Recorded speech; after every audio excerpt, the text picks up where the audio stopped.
They're all asleep. Not even 7 o'clock.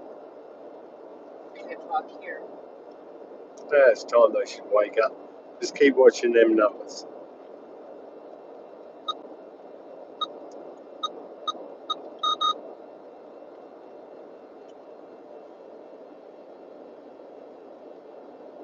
Wakey, mates, come on. Where are you? They're snoring in bed. It's Saturday morning. Anyhow, we've got about 10 more miles to get out of Florida. Morning, Robert. Hey, Robert. So I haven't been on YouTube for a while because it was easier for me to do the live stuff around the show. Roger's there. Hey, Raj. It's easier for us to do live on Facebook. But anyhow, I wanted to get back on and just let you know where we're coming through. Had a great show in Orlando. It went really well. And I've got some real interesting people coming to Corpus Christi over the next few months. We've got an amazing engineer from Finland who's invented this drive system for kayaks and stand-up boards. Really, really neat. It contains its own batteries. It lasts 4 hours. It will move a kayak about 10 to 15 mile an hour. And you can pick it up. It's under £6. That's one of them. There's the boats, of course. We're getting involved with these boats that drop baits. We're going to be bringing them in. Robert wants to know if you have any gifts. Nothing that you would want to catch. I stopped at a fuel station. I told a guy where we'd been, which is Orlando. And he said if Florida wanted an enema, they'd stick it in Orlando. He did make me laugh. Anyhow, we've seen a bit of weather. We've been. There's a lot of people saying Good morning. We hit the road about 4 o'clock. 4:20. And so we were able to get through quicker. We've got about 14 hours left to drive. Our objective is if we can get into Texas, we'll pull up for the night and then continue on. It's funny, we worked really hard yesterday, taking the show down, making sure we got everything in the truck, and then we couldn't sleep. Yeah. Yeah. Yeah, we went to eat early and said we're go back and sleep. Didn't not. Neither one of us. No. But anyhow, these people, we've got the guy with the ice chest, who invented that. He's coming to stay with us and do a bit of fishing. We've got a YouTuber. What's his name? Hey, Captain. Hey Captain. Real popular guy. Hi Captain, is it? No, it's not Captain. It's Skipper. Hey Skipper. He's on stay. See what they're saying there. What's it saying? Any new reels in the shop? There was a couple of.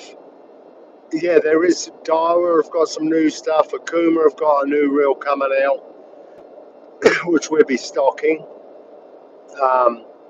Akuma are doing really well. They've got some real nice gear. And I went and spent time with Batson, and it's not a casting rod, but it's a shark rod. There's a couple of things on the rod front I have got coming. So there's a shark rod that we're having designed, which has got an aluminum butt section for the first 10 inches. And then the rod's going to be about 10 foot. It's going to be spiral wrapped.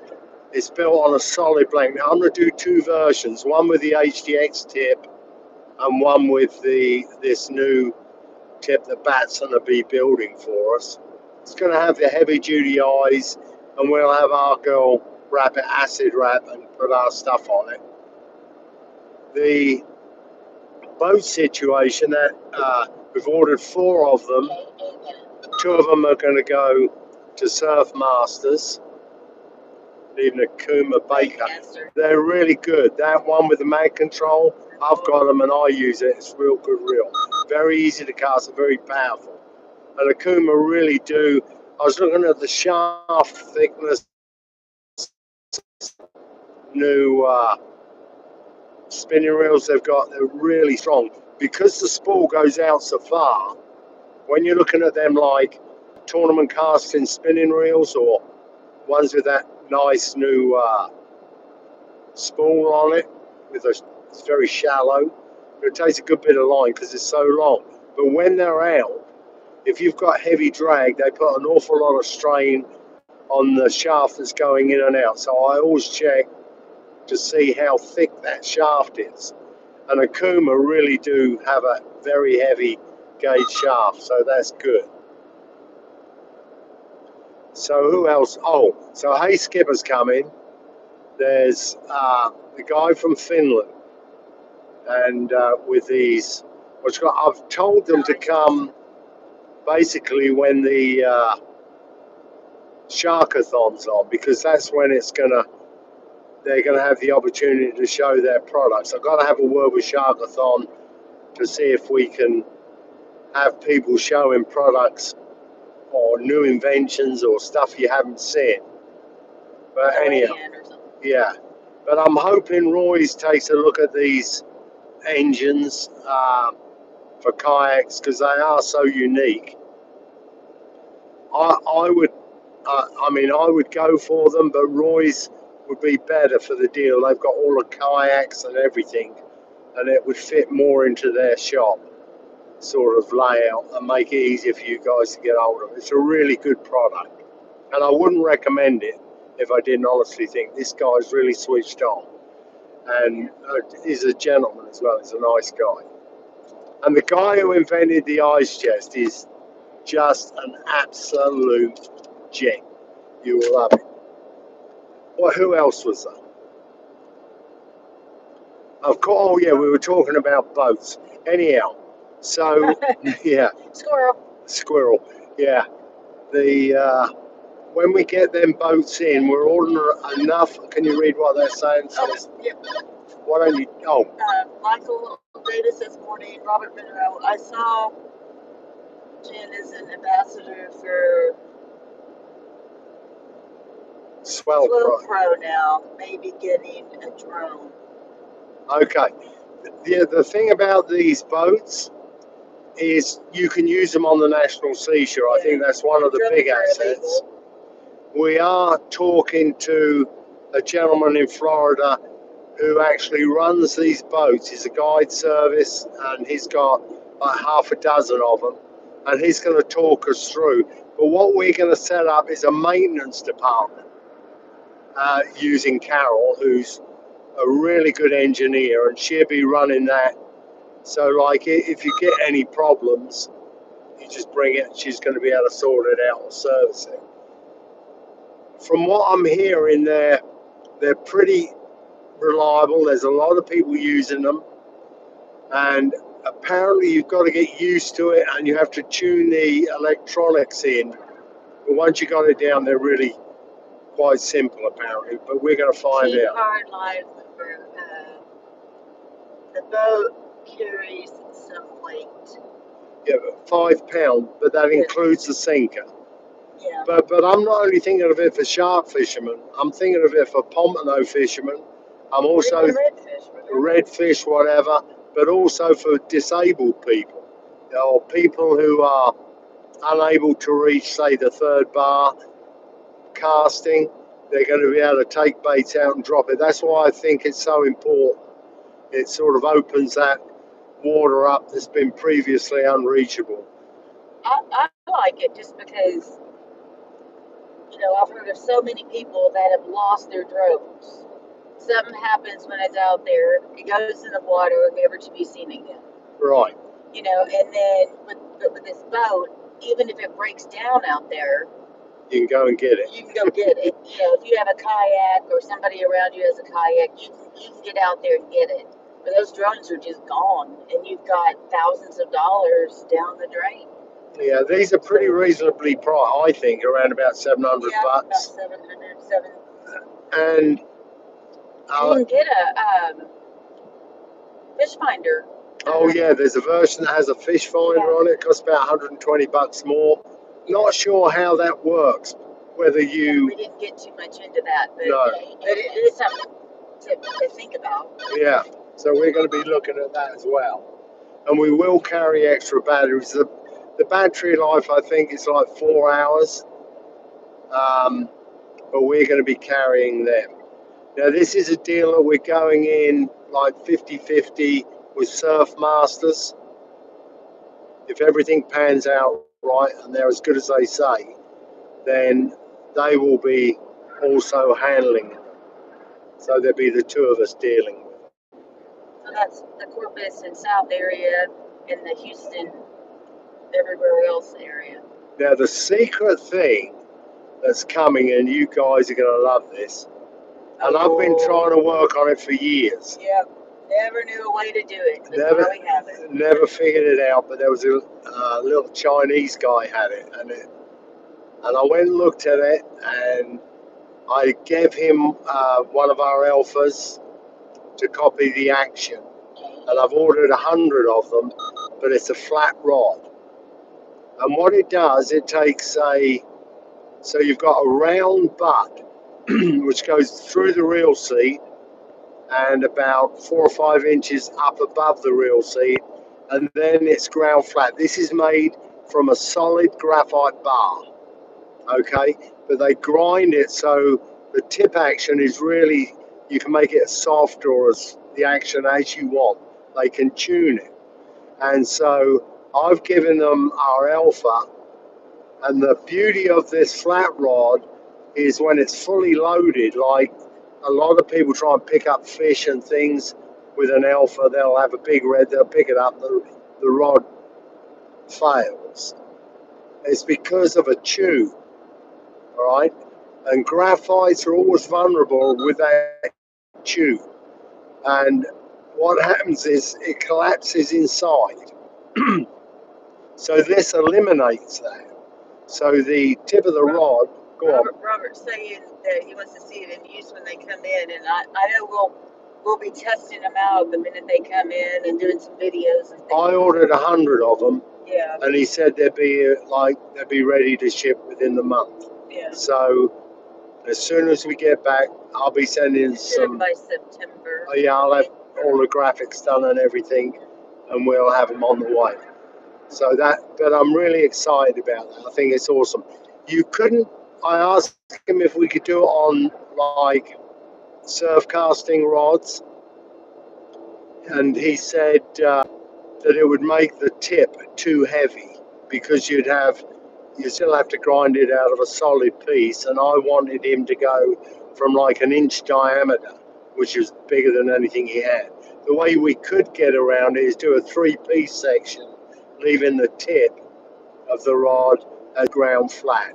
But that's something we're looking to later on when we get in. The beauty also of that flat rod, it gives the rod, you're absolutely on the spine of the rod. So it's got no desire to twist during the cast or anything like that. I mean, it's dead in line, so it handles very easy. Anyhow, when they come in, I'll do an extensive videos on it, as we will the boats. On the boat side, we're going to be doing testing that we'll get you all involved in.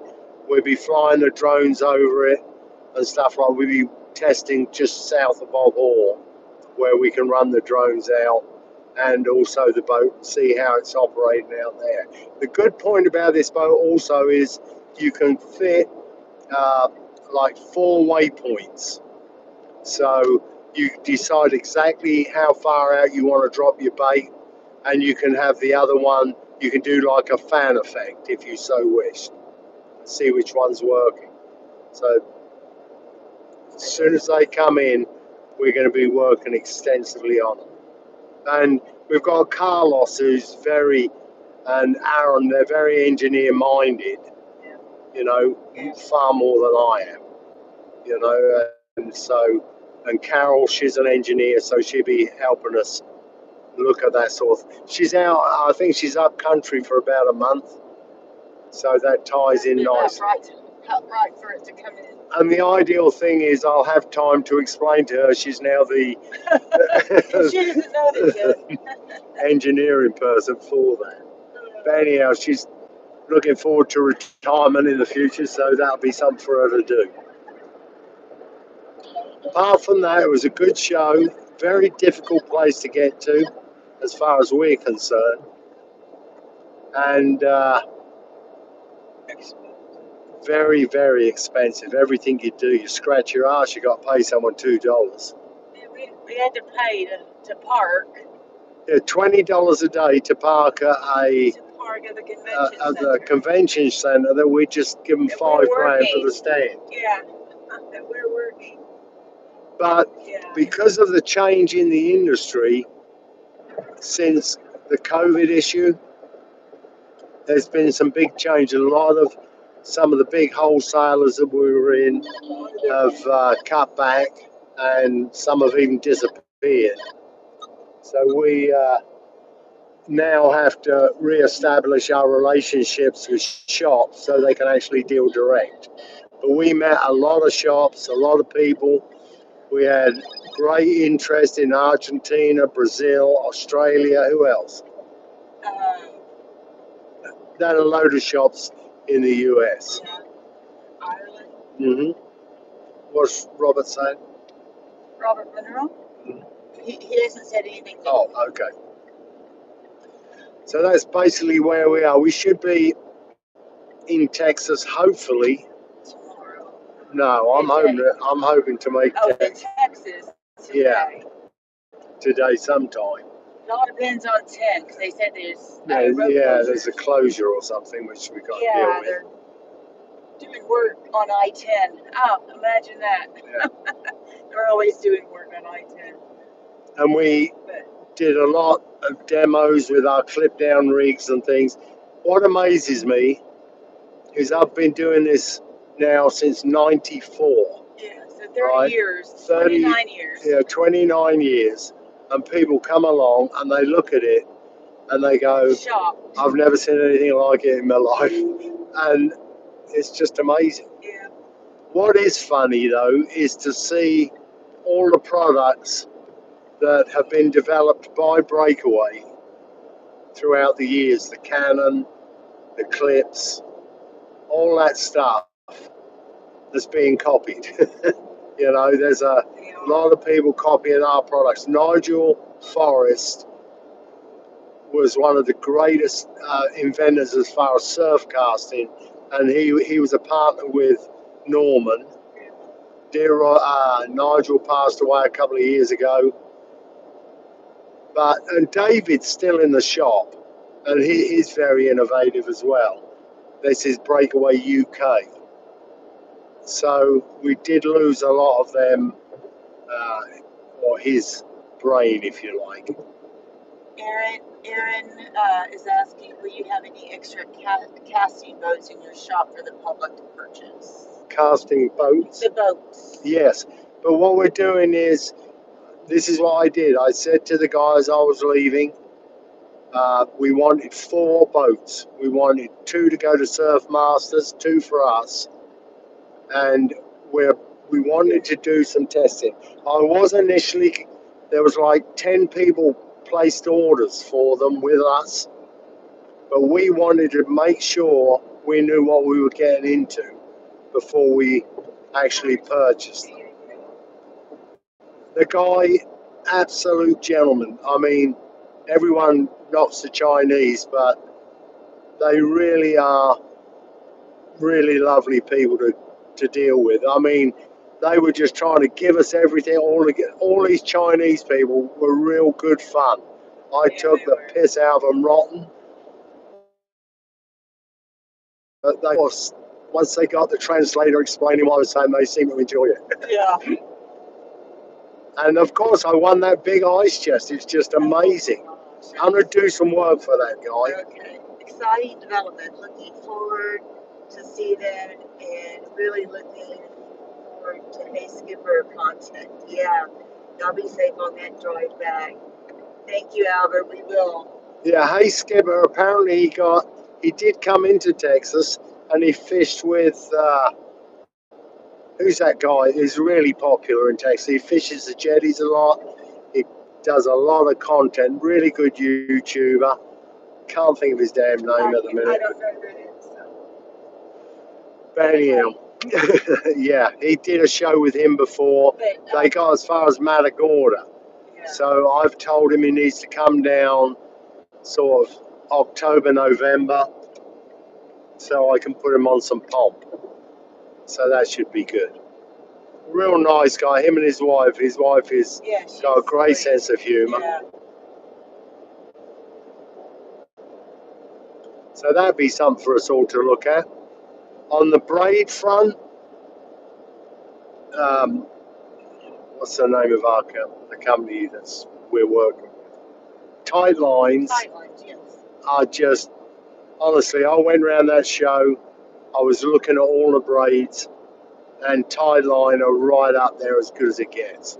Their diameters are super thin compared to others with the same pull strength, and I think that's where a lot of people who might get trouble have got to understand that when you go down in diameter, you lose abrasion resistance. If there's a braid that is the same diameter as 10-pound mono that has a pull strength, say, of 100 pound or whatever it is, it's still only going to be abrasion resistance of 10-pound mono. All right, you cannot beat diameter when it comes to that. That's something that we're going to be doing a lot of testing on over the next couple of weeks. We're putting, I've got Carlos coming in. We're going to do some pull tests, which I did a story on many years ago for a magazine called Taking the Bull Out of Pull. All right. And we had Cork, who was a very popular shark fisherman back then. And I'm trying to think of he was using 100-pound mono on a massive grey reel. Yeah. With and I ran him, I took the bait out, I think it was only 100 foot. And I got him to pull as hard as he could because he believed he could pull in excess of 100 pound. He was able to pull 28 pound. All right. A lot of people think they're pulling far greater amounts. So, and that pull power reduced by the distance we took it out. So when we took it out, say to 200 foot, the it went down. It went down to maybe 20 pound. So I don't know what a shark fisherman is able to pull when he's running lines at 3,000 yards. I don't know. Or the other point I know, could you read that? Yes. I'll be at Penn's on Sunday. You guys be safe traveling back home. Thanks, Aaron. Thank you. I forgot what I was talking about. You were talking about what Pull the pull might be at 3,000 Yeah. yards. And here's the other thing about abrasion. If you're running a line at 100 yards, you've got an abrasion factor of X. If you take it out 200 yards, you've doubled it. All right?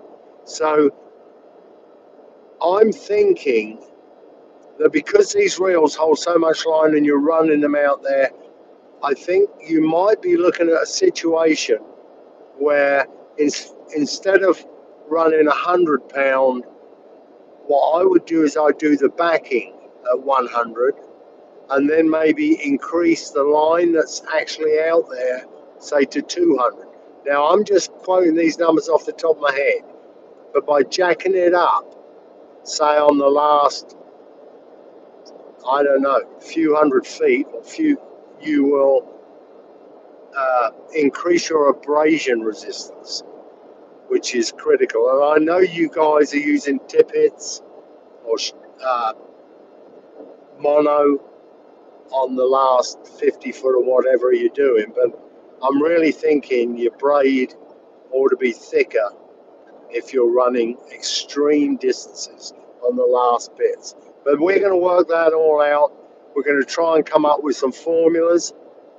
Again, I've got Carlos coming in from Surf Masters.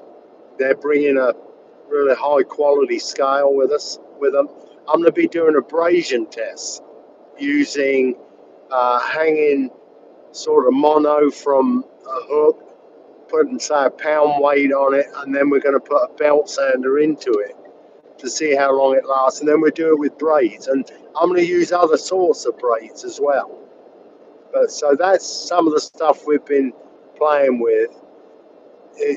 We're hoping we can eliminate some of the problems that people are getting when they're dropping. The other thing that happened at the show, I was with Fish Bites for many years, all right, and I lost contact with the guy who was the original guy. He passed away, father, and I was dealing with the son. Well, then, and he always looked after me well. I love the product. It was a great product. Over the last year, he'd left. He'd sort of hadn't left. He'd gone into semi-retirement, and so the sponsorship deal I had with them, they backed. I couldn't get product for me personally, and Fish Gum picked me up. All right. Well, the guy, one of the family, come and saw me, and he wanted to know what happened after I'd been with them so long. And anyhow, we buried the hatchet, and I'm back on Fish Bite. So I'm a Fish Bite guy again. All right. And don't get me wrong, Fish Gum is a good bait, but I've got a long relationship with Fish Bites, and so I will be back using them.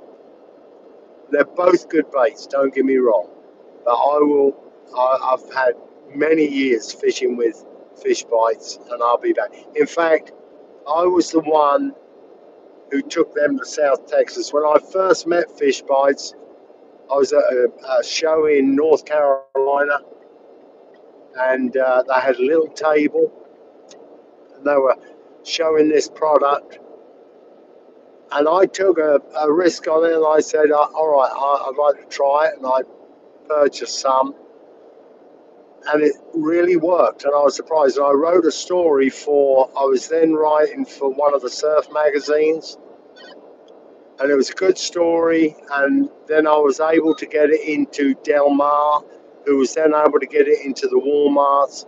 So we opened up South Texas for them, and so I've been with them a long time, and so there's a good relationship. We just lost contact with each other, so that's the story there. Anyhow, so I'm back with Fish Bites, guys, and I'll be doing all them tests, and if any of you got anything you want me to look at or see or think about. I mean, I had a guy come up who had Parkinson's, and I was talking about his ability to place baits at long distance and use bait elastic and stuff like that, but he can't do it. But what he could do, when I showed him that boat, there was like a light switched on. He was over the moon that he can still fish. He can still place baits at extreme distances where he needs to be. So I thought that was awesome. So anyhow, there you go, mates. We're on our way back. I'll be doing more lives if I see anything interesting. I've been off YouTube for a week or so. Don't forget, like, share, subscribe, and thank everyone for the great birthday wishes that I received. I really appreciate it. 72. I'm as old as dirt. Do you know I am the oldest longcaster maybe in the world? But anyhow, I'll keep you posted on that. Someone put, what was it? over the hill casting. There you go. All right, and I've got another product we are bringing out. I've got a partner in that, and I'll be explaining that one to you when I get more details. All right, but my partner in that is the guy I do a lot of videos with. Good people. Ben's fallen asleep again. Yes, I'm asleep. I'm done. All right, mates. I'll keep you posted if I hear anything, see anything, or do anything that I think might interest you. I'll do another live. You all be safe. I'll catch you later, mates. Should be in Texas this afternoon. Should be back in the shop Monday morning. Monday morning. Catch you later, mates. Stay safe. Thanks for watching.